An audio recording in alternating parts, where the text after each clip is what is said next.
Montpellier, septième ville française grâce à sa population de 200 143 habitants en 2018, profite d'une situation géographique avantageuse en se situant seulement à 11 km du littoral.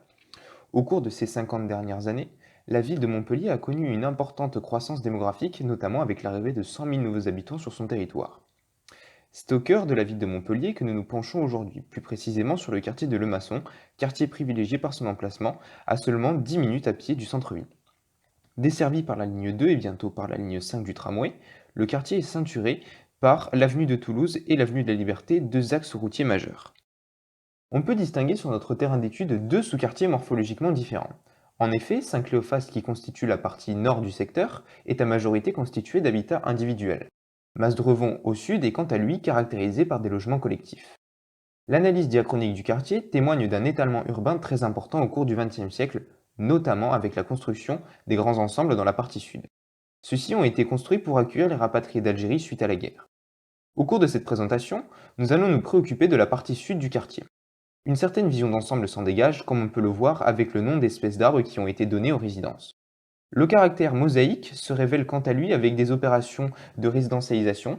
Celles-ci ont contribué à entraver les cheminements en fermant et en privatisant en même temps l'accès à plusieurs aménités et lieux de vie internes aux résidences. Finalement, on peut dégager de ce diagnostic deux idées clés. Premièrement, un aspect historique du quartier sous-exploité, avec la reconversion de la cave coopérative. Deuxièmement, des déplacements piétons contraints par des fermetures des différentes copropriétés. Ce projet s'inscrit dans une vision d'ensemble du quartier. Cet ensemble de projets vise donc à améliorer le cadre de vie global du secteur.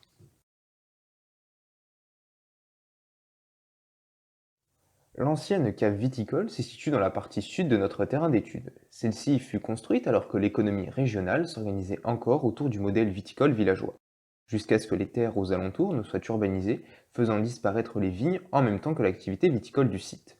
Encore aujourd'hui, le bâtiment ressort du reste du quartier grâce à son architecture, ses grands espaces et son passé historique.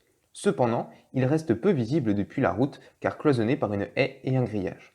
Aujourd'hui, ce bâtiment a été transformé pour un nouvel usage. En effet, celui-ci accueille une pépinière d'entreprise et une coopérative d'entreprise. Nous cherchons ici à mettre en avant le passé viticole du quartier tout en proposant un espace public ouvert où les gens peuvent se retrouver et en décloisonnant au maximum le site. Celui-ci dispose donc d'une surface disponible de 2382 m² que nous pouvons mettre en valeur autrement que par un parking. On envisage alors de répartir l'espace selon la façon suivante. Premièrement, remplacer une partie du parking par un espace vert réservé aux piétons. Cela permettra aux travailleurs du site de manger et de se reposer dans le calme. Ouvrir de cette manière ne peut que mettre en avant le bâtiment et son architecture. De plus, cela offre un accès direct au magasin situé non loin. Dans un deuxième temps, construire un bâtiment de 2 étages consacré à la vente de vins locaux. Ce bâtiment comprendra donc un espace de vente et de stockage de la marchandise, ainsi que un ou plusieurs bureaux et une salle de repos. La surface totale du bâtiment au niveau du sol sera donc de 226 mètres carrés.